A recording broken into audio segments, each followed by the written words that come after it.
இந்த காலை வேளையில கிறிஸ்துவமிட்டு இணைந்திருக்கிறவங்க யாவருக்கும் இயேசு கிறிஸ்துவின் இனிதான நாமத்தில் அன்பின் வாழ்த்துக்கள் தெரிவித்துக் கொள்கிறேன். நம்ம ஜெபம் செய்வோம். ஜெபம் செய்து நம்ம ஆரம்பிக்கலாம். மகா இரக்கமுள்ள அன்பின் ஆண்டவரே, இந்த அருமையான காலை வேளைக்காக நன்றியோடு துதிக்கிறோம். ஸ்தோத்திரம் அப்பா. ஆமாண்டவரே, சென்ற நாளெல்லாம் கூட இருந்தீங்க, பாதுகாத்தீங்க. உடனடி நன்றி ராஜா. இந்த புதிய நாளை தந்தக்காக நன்றி செலுத்துகிறோம். இந்த புதிய நாளை ஆசீர்வாதம் மாட்டாங்க. இந்த நாளிலும் ஆண்டவரே, உம்மோடு இணைந்து ஊழியம் செய்த 12 அப்போஸ்தலர்களை பற்றி நாங்கள் தியானித்து வருகிறோம். சப்பா, இன்றைய தினமும் ஆண்டவரே பர்தலோமேயு என்ற நாத்தான்வேலை குறித்து நாங்கள் தியானிக்க இருக்கிறோம். அப்போ அவரை குறித்து எல்லா காரியங்களும் கற்றுத்தாங்க. அது எங்களுடைய வாழ்க்கைக்கு எங்களுக்கும் பிரயோஜனமா இருக்க உதவி செய்யுங்க. நம்மளுடைய யாவரும் கருத்தில் உணர்வுப்படுத்தலாம். இயேசு கிறிஸ்து மூலம் நல்ல பிதாவே, ஆமென். நம்ம இன்றைய தியானத்துக்கு எடுத்துக்கொண்ட வேத பகுதி யோவான் என்பதின சுவிசேஷம் 1ஆம் அதிகாரம் 43ஆம் வசனம் முதல் 51ஆம் வசனம் வரை. அதை நான் வாசித்துட்டு அதுக்கு பின்னாடி அவர் வந்து தியானிக்கலாம். பர்தலோமேயு குறித்து இன்றைக்கு பர்தலோமேயு குறித்து நம்ம தியானிக்கிறோம். மறுநாளிலே இயேசு கலிலேயாவுக்கு போக மனதாயிருந்து பிலிப்புவை கண்டு, நீ எனக்கு பின் சென்று வா என்றார். பிலிப் என்பவன் அந்திரேயா பேதுரு என்பவருடைய ஊராகிய பெத்சாயிதா பட்டணத்தான். பிலிப்பு நாத்தான்வேலை கண்டு, நியாயப்பிரமாணத்திலே மோசேயும் தீர்க்கதரிசிகளும் எழுதியிருக்கிறவரை கண்டோம். அவர் யோசேப்பின் குமாரனும் நாசரேத் ஊரானுமாகிய இயேசுவே என்றான். அதற்கு நாத்தான்வேல், நாசரேத்திலிருந்து யாதொரு நன்மை உண்டாகக்கூடுமோ என்றான். அதற்கு பிலிப்பு, வந்து பார் என்றான். இயேசு நாத்தான்வேலை தம்மிடத்தில் வர கண்டு அவனை குறித்து, இதோ கபடற்ற உத்தம இஸ்ரவேலன் என்றார். அதற்கு நாத்தான்வேல், நீர் என்னை எப்படி அறிவீர் என்றான். இயேசு அவனை நோக்கி, பிலிப்பு, உன்னை அழைக்கிறதற்கு முன்னே நீ அத்தி மரத்தின் கீழ் இருக்கும்போது உன்னை கண்டேன் என்றார். அதற்கு நாத்தான்வேல், ரவி, நீர் தேவனுடைய குமாரன், நீ இஸ்ரவேலின் ராஜா என்றான். இயேசு அவனுக்கு பிரதித்திரமாக, அத்தி மரத்தின் கீழே உன்னை கண்டேன் என்று நான் உனக்கு சொன்னதினாலேயா விசுவாசிக்கிறாய்? இதிலும் பெரிதானவைகளை காண்பாய் என்றார். பின்னும் அவர் அவனை நோக்கி, வானம் திறந்திருக்கிறதையும் தேவதூதர்கள் மனுஷகுமாரிடத்திலிருந்து ஏறுகிறதையும் இறங்குகிறதையும் நீங்கள் இது முதல் காண்பீர்கள் என்று மெய்யாகவே உங்களுக்கு சொல்கிறேன் என்றார். இன்றைக்கு நம்ம பார்க்க போறது பர்தலோமேயு என்ற நாத்தான்வேல். இவர் 12 அப்போஸ்தலர்கள் 12 சீசர்கள் ஒருத்தர். ஆண்டவர் இவரை எப்படி தெரிந்து கொண்டார் என்பதை நம்ம பார்க்கலாம். நம் வாசிக்க கேட்ட பகுதியில பிலிப்பு மூலமாக இவர் அறியப்படுகிறார், இயேசுவுக்கு அறிமுகப்படுத்தப்படுகிறார். ஆண்டவர் பிலிப்பு, அந்திரேயா இவங்கெல்லாம் ஒரே பட்டணத்துக்காரங்க. அவங்கள கூட்டிட்டு போகும்போது அங்க நாத்தான்வேல் பிலிப்பு நாத்தான்வேலை கண்டு என்ன சொல்றாருன்னா, நியாயப்பிரமாணத்திலே மோசேயும் தீர்க்கதரிசிகளும் எழுதியிருக்கிறதை கண்டோம். ஒரு யோசேப்பின் குமாரன் நாசரேத் இயேசு என்றான். அதுக்கு முன்பதாக ஒரு இன்ட்ரோடக்ஷன் பார்த்துக்கலாம். இந்த பர்தலோமேயுக்கு என்றால் என்ன பேர்னா, விவசாயியின் மகன் என்ற அர்த்தம். இன்னொரு பேர் இருக்கு அவருக்கு. அராமிக் மொழியில பார் டோல்மாய் அப்படின்னா டோல்மாயின் மகன் என்று அர்த்தம் என்று சொல்லப்பட்டிருக்குது. இவர் கலிலேயா நாட்டை சேர்ந்தவர், கலிலேயாவில் உள்ள கானானை சேர்ந்தவர். இவர் பிறந்ததெல்லாம் அங்கதான். இவர் எந்த வேதாகமத்துல எந்தெந்த இடத்துலாம் வர்றாருன்னா, அப்போஸ்தலர் நடவடிக்கையில மத்தேயு 10ஆம் அதிகாரம் 3ஆம் வசனம், மார்க்கு 3ஆம் அதிகாரம் 18ஆம் வசனம், லூக்கா 6ஆம் அதிகாரம் 14ஆம் வசனம், அப்போஸ்தலர் நடவடிக்கைகள் 1ஆம் அதிகாரம் 13ஆம் வசனம் மற்றும் யோவான் 1ஆம் அதிகாரம் 43 நம்ம 52 வரை பார்க்கும்போது அதெல்லாம் இவர் இடம்பெறுகிறார். இவர் பிலிப்பு இவரை சொல்லும் பொழுது, நாத்தான்வேலை பார்த்து சொல்லும்போது, நியாயப்பிரமாணத்திலே மோசேயும் தீர்க்கதரிசியும் எழுதியிருக்கிறவரை கண்டோம். அவர் யோசேப்பின் குமாரன் நாசரேத் இயேசுவே என்றான். அதற்கு நாத்தான்வேல், நாசரேத்திலிருந்து யாதொரு நன்மை உண்டாகக்கூடுமோ என்றான். அதற்கு பிலிப்பு, வந்து பார் என்றார். இந்த நாசரேத் அந்த நாட்கள்ல இயேசு பிறப்பதற்கு முன்பாக ஒன்றும் பேர் கிடையாது. அந்த இடத்துக்கு ஒரு பெரிதா அதை யாரும் மதிக்கிறது இல்லை. அந்த இடத்த இயேசு பிறந்த பிறகுதான் அது நாசரேத்து ஊர் வந்து ஒரு பெயர் புகழ் அதுக்குடைய எல்லாமே இயேசு வந்த பிறகுதான், இயேசு பிறந்த பிறகுதான் அந்த ஊருடைய மகிமை வெளியே தெரியும். அதுக்கு முந்தி அங்குள்ள அந்த இடத்த வந்து எல்லாரும் ஒரு பெரிதா அதை கண்டுகிட்டது இல்லை. அந்த இடத்த அப்படியா இருந்தது. இங்க பேதுரு வந்து இன்னொரு இடத்துலயும் இந்த நாத்தன்வேல வந்து யோவான் 21ஆம் அதிகாரம் 2ஆம் வசனத்திலையும் கூட திபேரியா கடற்கரையில மீன் பிடிக்கும் போது அங்கேயும் நாத்தான்வேல் சொல்லப்பட்டிருக்குது.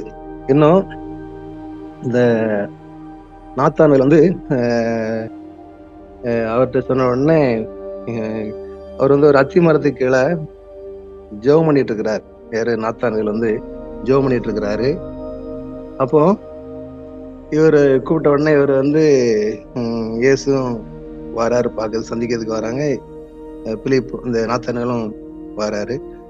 இந்த உடனே இயேசு சொல்றார், நாத்தான்வேலை தமிழத்தில் வர கண்டு அவனை குறித்து கபடற்ற உத்தம இஸ்ரவேலன், கபடற்ற உத்தம இஸ்ரவேலன் சொல்றாரு. ஏன்னா அவ்வளவு ஒரு நல்ல ஒரு மனிதனா இருந்திருக்கிறார். ஒரு நண்பகத்தன்மையான, ஒரு நேர்மையான, ஒரு நல்ல பயபக்திக்குரியவராக இருந்திருக்கிறாரு. யூத சட்டத்திலையும் கூட தேர்ச்சி பெற்றவர்னு சொல்லப்பட்டிருக்குது. ரொம்ப நல்ல பயபக்தி உள்ள ஒரு மனிதனா இருந்திருக்கிறாரு. ஆண்டவர் வந்து அதனால அவரை முன்குறித்திருக்கிறார். நம்முடைய ஆண்டவர் வந்து அதுக்கு கபடற்ற உத்தம சொன்னோடனே அவர் சொல்றாரு, நாத்தான்வேல் வந்து நீர் எப்படி அறிவீர்? ரவி நீர் இதை எப்படி அறிவீர்ங்கிறாரு. அத்தி மரத்துக்களை இருந்த என்ன நீர் எப்படி அறிவீர்னா, நீங்க 139ஆம் சங்கீதம் 1-6 வசனத்தை நம்ம பார்த்தோம்னா, நம்ம ஆண்டவர் வந்து நம்மளை வந்து நம்மளுடைய எல்லா காரியங்களும் அவர் அறிந்து இருக்கிறார். கர்த்தாவே, நீர் என்னை ஆராய்ந்து அறிந்திருக்கிறீர், என் உட்காருதலையும் இழந்திருக்கிறதையும் நீர் அறிந்திருக்கிறீர், என் நினைவுகளை தூரத்திலிருந்து அறிகிறேன், நான் நடந்தாலும் படுத்திருந்தாலும் என்னை சூழ்ந்திருக்கிறேன், என் வழிகளெல்லாம் நமக்கு தெரியும், என் நாவில் சொல் பிறவதற்கு முன்னே இதோ கர்த்தாவே அதையெல்லாம் நீர் அறிந்திருக்கிறீர், முற்புறத்திலும் பிற்புறத்திலும் நீர் என்னை நோக்கி உமது கரத்தை என்மேல் வைக்கிறீர், இந்த அறிவு எனக்கு மிகுந்த ஆச்சரியமும் எனக்கு எட்டாத உயரமாகுது. 130ஆம் சங்கீதத்துல எழுதப்பட்ட போல இவர் நாத்தான்வேல் கேட்கிறாரு, இதை நீர் எப்படி அறிவீர்? நாத்தான்வேல் வந்து என்ன சொல்லட்டுன்னா, அதுக்கு நாத்தான்வேல் நீர் என்ன எப்படி அறிவீர் என்றான். இயேசு அவனை நோக்கி, பிலிப்பு உன்னை அழைக்கிறதுக்கு முன்னே நீ அத்தி மரத்தின் கீழ் இருக்கும்போது உன்னை கண்டேன். ஆண்டவர் வந்து நம்மையும் கூட அழைத்திருக்கிறார், தெரிந்து கொண்டிருக்கிறார். இந்த 12 சீசர்களையும் ஆண்டவர் வந்து வெவ்வேறு விதமா அவங்க சூழ்நிலையிலிருந்து அவங்க அழைத்திருக்கிறார். எல்லாம் யூதர்களா இருந்தா கூட அவங்க வந்து வெவ்வேறு மீன் பிடிக்கிற இடத்துல, வரி வசூல் பண்ற இடத்துல மத்தேயுவை அழைத்தாரு. இங்க அத்தி மரத்துக்குள்ள இருந்து இருந்த நாத்தான்வேலை ஆண்டவர் அழைக்கிறார். இப்படி ஒவ்வொரு சூழ்நிலையில ஒவ்வொரு அழைக்கிறார். இன்னும் கூட நம்மையும் கூட ஆண்டவர் ஒவ்வொருவரையும் அவர் தெரிந்து கொள்ளும் பொழுது ஒவ்வொரு சூழ்நிலையிலிருந்து ஆண்டவர் தெரிந்து கொள்கிறார். இங்க இந்த நாத்தான்வேல் வந்து ஒரு நேர்மையான, ஒரு உண்மையான, கடவுளுக்கு பயந்த ஒரு மனுஷனா இருக்கிறார். மத்தேயு 5ஆம் அதிகாரம் 8ஆம் சொன்ன போல இது சுத்தமுள்ள ஒரு பாக்கியவான்கள் பார்க்கிறோம். அதே போல இவர் வந்து ஒரு பரிசுத்தமா இருந்திருக்கிறாரு. ஆண்டவர் வந்து அவரை முன்னபடியே தெரிந்து கொண்டிருக்கிறார். பிலிப்பு சொல்வதற்கு முன்பதாகவே நான் உன்னை என்ன செஞ்சேன், நான் கண்டேன்னு சொல்றாரு ஆண்டவர். நான் உன்னை கண்டேன்னு சொல்றாரு. அதுக்கு நாத்தான்வேல், ரவி நீர் தேவனுடைய குமாரன், இஸ்ரவேலின் ராஜான்னு சொல்றாரு. அந்த வார்த்தை சொன்ன உடனே ஆண்டவர் சொல்றாரு, இயேசு சொல்றாரு, இயேசு அவனுக்கு பிரயோஜனமாக, அத்தி மரத்தின் கீழே உன்னை கண்டேன் என்று நான் உனக்கு சொன்னதினாலேயே விசுவாசிக்கிறாய், இதிலும் பெரிதானவர்களை காண்பான்னு சொல்றாரு ஆண்டவர். அப்போ நான் இதை சொன்னதுனாலே சொல்றான்னு சொல்றாரு.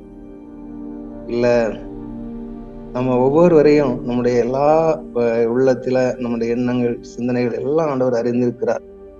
அப்போ இந்த நாத்தான்வேலையும் ஆண்டவர் வந்து முன்குறித்திருக்கிறார். 12 சீசர்ல ஒருவரை அவர் முன்குறித்திருக்கிறார்.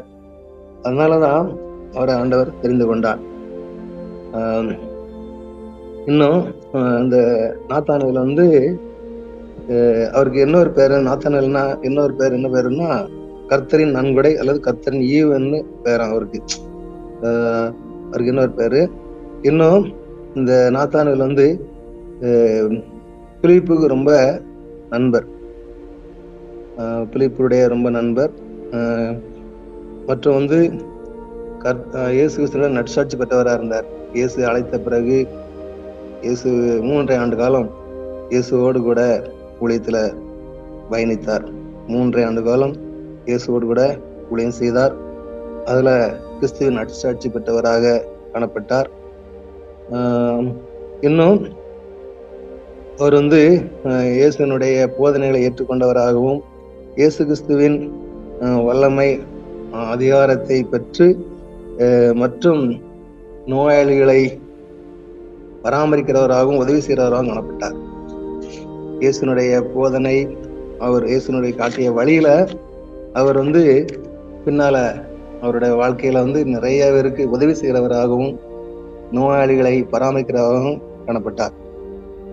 அது மாத்திரமல்ல, இயேசு வந்து மத்தேயு 28ஆம் அதிகாரம் கடைசியில பார்த்தோம்னா, இங்க உலகம் எங்கும் போய் சகல சிருஷ்டிகளும் சுவிசேஷத்தை அறிவிங்கன்னு சொன்னாரு. அது ஒரு மத்தேயு 10ஆம் அதிகாரம் 8ஆம் வசனத்துல நம்ம பார்க்கும் பொழுது நீங்க சீசர்களுக்கெல்லாம் அதிகாரத்தை கொடுப்பார். என்ன அதிகாரம்னா, மத்தேயு 10ஆம் அதிகாரம் 8ஆம் வசனத்துல, வியாதி உள்ளவர்களை சுஸ்தமாக்குங்கள், குஷ்டரோகிகளை சுத்தம் பண்ணுங்கள், மரித்தோரை எழுப்புங்கள், பிசாசுகளை துரத்துங்கள், இலவசமாய் பெற்றீர்கள் இலவசமாய் கொடுங்கள் என்று சொல்லி அவங்களுக்கு அதிகாரத்தை கொடுக்கிறார். இப்படியாக அந்த பர்தலமையும் சுவிசேஷத்தை சொல்லும்படியாக அவர் வந்து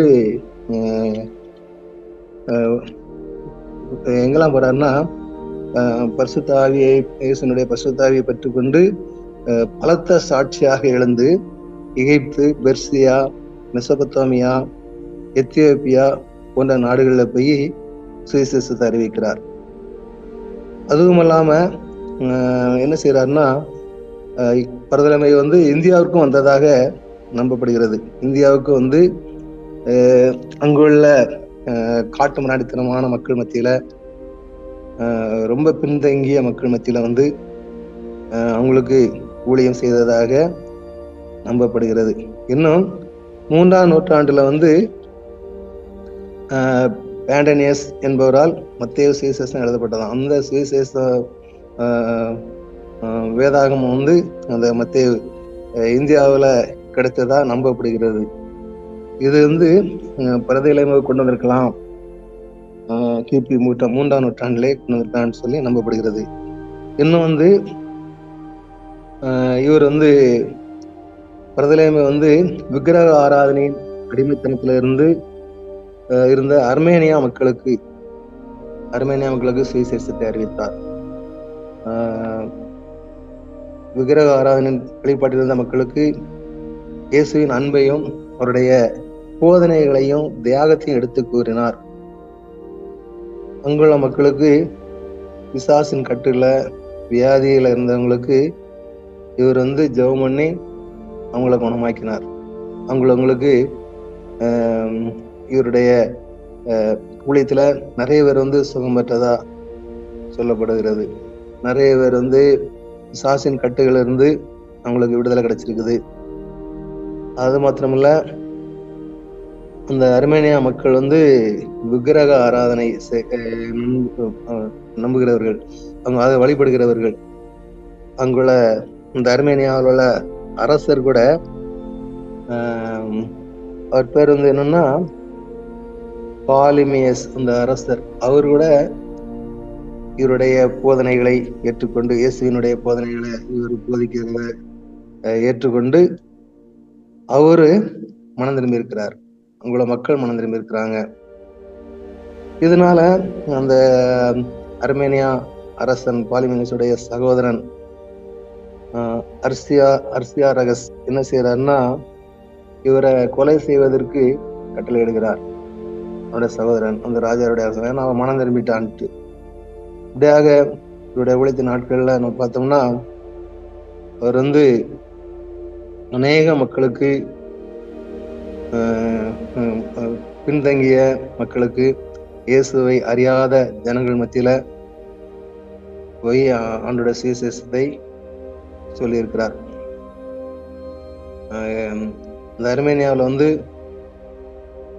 விக்கிரக வழிபாட்டுல இருந்த அந்த அரசர் கூட மனம் திரும்பும்படியாக, ஏன்னா அங்க வந்து இவர் வந்து அநேக மக்களுக்கு வந்து ஊழியத்துல நன்மை கிடைச்சிருக்குது. நிறைய பேர் வந்து சுகம் பெற்றிருக்காங்க.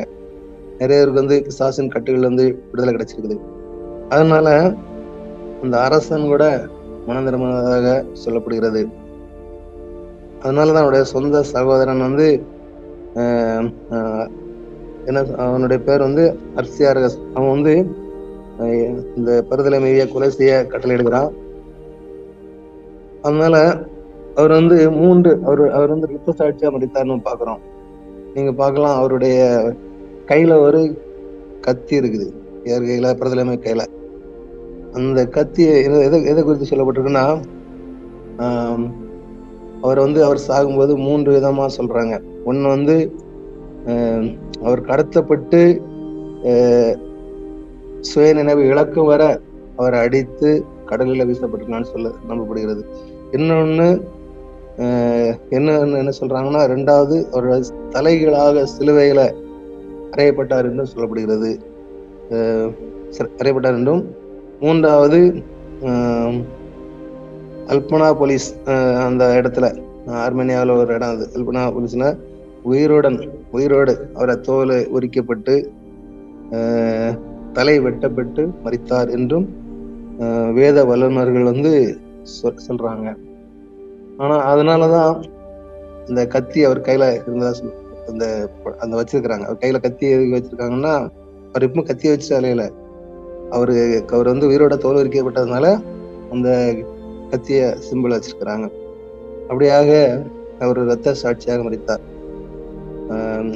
நம்ம 12 அப்போஸ்தலர்கள்ல இவர் பருதலைமை வந்து ஆண்டவர் வந்து முன்னமே அறிந்திருக்கதா நான் முன்னமே உன்னை கண்டேன், அத்திமரத்துக்குள்ள நீ இருந்ததை கண்டேன்னு சொல்றாருல. அப்போ அவரு ஜெபம் பண்ணிட்டு இருந்தான்னு பாக்குறோம். 133 சங்கீதம் 1-6 வரை பார்க்கும்போது நம்முடைய எல்லா நினைவுகளையும் ஆண்டவர் அறிவார். நீங்க இன்னைக்கு நம்ம வாழ்க்கையில கூட நம்மள ஆண்டவர் வந்து திருப்பி கொடுக்கிறார். எப்படி ஆண்டவர் வந்து உலக மக்கள் மத்தியில இருந்த சீசர்களை வந்து 12 பேரையும் 12 முத்துக்களா தேர்ந்தெடுத்தார். அது வந்து இயேசுக்காக வைராக்கியமாக வாழ்ந்தாங்க, ரத்த சாட்சியாக மரித்தாங்க 12 அப்போஸ்தலர்களும். அதே போல இன்னைக்கு நம்மையும் கூட ஆண்டவர் வந்து வெவ்வேறு சூழ்நிலையில வெவ்வேறு மக்கள் மத்தியில இருந்து நம்மளை உலகத்தார்ல இருந்து நம்மளை பிரித்து எடுத்திருக்கிறார். அதே போல நம்மளும் ஒரு பரிசுத்தமா வாழ வேண்டும் என்று ஆண்டவர் விரும்புகிறார். நமக்கு வந்து இன்னைக்கு முக்கியமா என்னன்னா 2 காரியங்கள் இதுல இருந்து என்ன கற்றுக்கொள்ளணும்னா, நம்பகத்தன்மை முக்கியத்துவம் என்னன்னா, இதோ கபடற்ற உத்தம சிறவேலன் யோவான் 1:47 சொல்லப்பட்ட போல நம்ம வாழ்க்கையில நம்ம உண்மையாகவும் வெளிப்படையாகவும் இருப்பது முக்கியம். அதுதான் இந்த வேத பகுதியில நம்ம கற்பிக்கிறது. அதான் கபடற்ற உத்தம இஸ்ரவேல்னு சொல்லி ஆண்டவரே நாத்தான்வேலுக்கு ஒரு நல்ல சாட்சி கொடுக்கிறார். ஒரு நற்சாட்சியாக வாழ்ந்தார்னு பாக்குறோம். நாத்தான் வந்து ஒரு நற்சாட்சி பெற்றவர்னு சொல்லி சொல்லப்பட்டிருக்குது. நற்சாட்சி பெற்றவர், இயேசுவாலேயே நற்சாட்சி பெற்றவர். அப்போ நம்மளும் கூட நம்ம வாழ்கிற நாட்கள்ல நமக்கும் நல்ல சாட்சி வேணும். சாட்சி உள்ள வாழ்க்கை. நம்ம சாட்சி உள்ள வாழ்க்கை இருந்தாதான் நம்மளை வந்து மற்றவங்க வந்து நம்மளை அடையாளம் இவங்கெல்லாம் கிறிஸ்தவங்கன்னா சாட்சியா வாழ்வாங்க, சாட்சியா இருப்பாங்க. நல்லா அந்த குடும்பம் வந்து ஒரு சாட்சி உள்ள குடும்பம்னு சொல்லுவாங்க. அந்த அவர் ஒரு சாட்சியா இருப்பாரு. அவங்க வீட்டுல உள்ளவங்க எல்லாருமே ஒரு சாட்சி உள்ள வாழ்க்கையை வாழ்வாங்க அப்படின்னு சொல்லுவாங்க. அப்போ நம்ம வந்து இப்படியாக இருக்கணும். நம்ம வாழ்க்கை வந்து உண்மையாகவும் நேர்மையாகவும் வெளிப்படையாகவும் நம்பகத்தன்மையாகவும் இருக்கணுமா. அதுதான் இதுல நம்ம கற்றுக்கொள்கிற ஒரு பாடம். 2வது, ஆண்டவர் வந்து பிலிப்பு அழைக்கும் முன்ன உன்னை கண்டேன், நீ அத்திமரத்தை கண்டேன்னு சொல்றாருல. அப்போ நம்ம 133 சங்கீதம் உள்ள ஆரம்பிக்கும். நம்ம எங்க இருந்தாலும் ஆண்டவர் தெரியும். நம்ம எதை செஞ்சாலும் தெரியும். நம்ம எங்க போனாலும் தெரியும். ஆண்டவர் நம்ம உள்ளத்தை அறிந்திருக்கிறார். நம்ம இருதயத்துல நம்முடைய நினைவுகள், எண்ணங்கள், சிந்தனைகள் எல்லாம் அவருக்கு தெரியும். அவருக்கு மறைவானது ஒண்ணுமே இல்லை. எதையும் அவருக்கு நம்ம மறைக்க முடியாது. அப்போ பருதலைமை போல நம்ம தெய்வீக அறிவை சந்திப்பதற்கு முன்பு நம்மள ஆண்டவர் நம்மளை விட்டு எல்லா காரியங்களும் ஆண்டவர் தெரியும். நம்ம கற்றுக்கொள்கிற பாடம் அதுதான். இரத்த சாட்சியா மரித்த பருதலைமை போல நாமளும் வந்து நம்ம வாழ்க்கையில நம்முடைய எல்லா காரியங்களையும் ஆண்டவர் அறிந்திருக்கிறார். நம்ம குறித்து எல்லாம் அவருக்கு தெரியும். அதனால நம்ம வந்து நமக்கு வந்து எவ்வளவு பெரிய நம்முடைய எண்ணங்கள், நம்முடைய போராட்டங்கள் மற்றும் நம்முடைய எதிர்கால நம்ம என்னெல்லாம் நினைக்கிறோமோ எல்லாம் அவருக்கு தெரியும். நம்மளுடைய எண்ணங்கள், திட்டங்கள், நம்முடைய கனவு, நிறைய கனவு காணுவோம். நாளைக்கு அதை செஞ்சலாம் எதை செய்யலான்ட்டு. ஆனா நம்ம நினைக்கிற மாதிரி ஒண்ணும் நடக்காது. நம்ம நினைக்கிற மாதிரி எதுவுமே நடக்காது. நம்ம ஆண்டவர்கிட்ட ஒப்பு கொடுத்துட்டு, ஆண்டவரே உம்முடைய சித்தத்தின்படி என்ன நடத்தும், உம்முடைய சித்தத்தின்படி செய்யும் அப்படின்னா நமக்கு எதுவுமே இருக்கு. நம்ம ஏதோ ஒரு பெரியதா கனவு கண்டு அந்த கனவு நடக்கலன்னா நம்ம என்ன செய்வோம், சோர்ந்து போயிடுவோம். நம்ம அதை இல்லாதபடி ஆண்டவர்கிட்ட நம்ம முழுவதுமா ஒப்பு கொடுப்போம். ஆண்டவர்கிட்ட ஒப்பு கொடுத்து நம்ம எவ்வளவு நாள் இந்த உலகத்துல ஆண்டவர் நம்மளை ஜீவனோட வைத்திருக்கோ அது வரைக்கும் நம்ம நற்சாட்சி பெற்றவர்களாக பிரதலைமை போல ஆண்டவர் சொன்ன அந்த வார்த்தை நற்சாட்சி பெற்றவராக இருந்தார் அவரு. அதே போல நாமளும் ஒரு நற்சாட்சி பெற்றவர்களாக காணப்படுவோம். ரத்த சாட்சியா மறித்த பிரதலைமை ஆண்டவர் தெரிந்து கொள்ளப்பட்டவராக இருந்தார். அதே போல ஆண்டவர் நம்மளையும் தெரிந்து கொண்டிருக்கார். நம்மளும் ஆண்டவருக்காக ஒப்பு கொடுப்போம். தேவன் தாமே இந்த வார்த்தையை ஆசிரியப்பாராக. நம்ம ஜெபம் செய்யலாம். ஸ்தோத்திரம் ஆண்டவரே, ஸ்தோத்திரம் துதிக்கிறேன் ஏசப்பா. இந்த நாளின் கூட ஆண்டவரே, உங்களுடைய 12 சீசர்ல ஒருவரான விடுதலை வீரர் நாத்தான்வேலை பார்த்தோம் ஆண்டவரே. அப்பா, நாத்தான்வேலை நீர் ஆண்டவரே முன்னதாகவே தெரிந்து கொண்டிருந்தப்பா, ஒரு நற்சாட்சி பெற்றவராக அவர்களுக்கு நற்சாட்சி சொன்னீங்க ஏசப்பா. ஆண்டவரே, நீர் எங்களையும் கூட ஆண்டவரே இந்த ஊழியத்துல ஆண்டவரே இந்த நாட்களில் தெரிந்து கொண்டதுக்காக நன்றி செலுத்துகிறோம். இந்த கலந்துருக்க ஒவ்வொரு நீங்க பேர் பெற ஆசிரியங்க ஆண்டவரே. பாஸ்டர்ஸ், மூப்பர்கள், விசுவாசிகள் ஒவ்வொருவரும் நீங்க ஆசிரியங்க. அவருடைய தேவைகளை சந்திங்க ஆண்டவரே. இன்னும் ஒவ்வொரு சீசர்களை நாங்கள் தியானிக்கிறோம். அவர்கள் குறித்து தியானித்து அதை எங்கள் வாழ்க்கைக்கு நாங்கள் பிரயோஜனமாக நாங்களும் அதன்படி நடக்க எங்களுக்கு உதவி செய்யுங்க. நாங்கள் வாழ்கிற நாட்கள் ஒரு சாட்சியுள்ள வாழ்க்கையோட வாழ உதவி செய்யுங்க. தொடர்ந்து ஆண்டவரே இந்த நாளில் நாங்கள் செய்கிற எல்லா வேலையும் கராப்பதாக கலத்தின் ஊழியங்களுக்காக சமுத்திரவரே கலத்தின் ஊழியங்களை ஆசிரியங்க ஆண்டவரே. அப்பா, சிறுபிள்ளைத்தின் ஊழியங்களை ஆசிரியங்க ஆண்டவரே. இன்னும் ஆண்டவரே பைபிள் ஊழியத்தின் ஆசிரியங்க ஆண்டவரே. நிச்சயம் ஊழியங்களை ஆசிரியங்க ஆண்டவரே. ஹோம் ஆசிரியங்க, உங்களுடைய பிள்ளைகள் ஆசிரியங்க. தொடர்ந்து ஆண்டவரே இந்த ஹோமுடைய இந்த ஊழியத்தினுடைய தேவையெல்லாம் சந்திங்க ஆண்டவரே. அங்கலாண்டி ஆசிரியங்க. அவருடைய 3 மகன் மனைவிலாம் ஆசீர்வதிங்க. ஒரு ஃபாஸ்டர்ஸ் குடும்பத்தை ஆசிரியங்க. இதில் கலந்து கொண்டிருக்கிற ஒவ்வொரு சகோதர சகோதரனையும் ஆசீர்வதிங்க. தொடர்ந்து இந்த வாரம் எங்களுக்கு ஒவ்வொருக்கும் ஆசீர்வாதமாக இருக்கட்டும். எங்களை தாழ்த்தும் கருத்தில் ஒப்பும் பொருட்படுத்தும் இயேசு கிறிஸ்து மூலம் நல்ல பிதாவே, ஆமென். ஆமென்.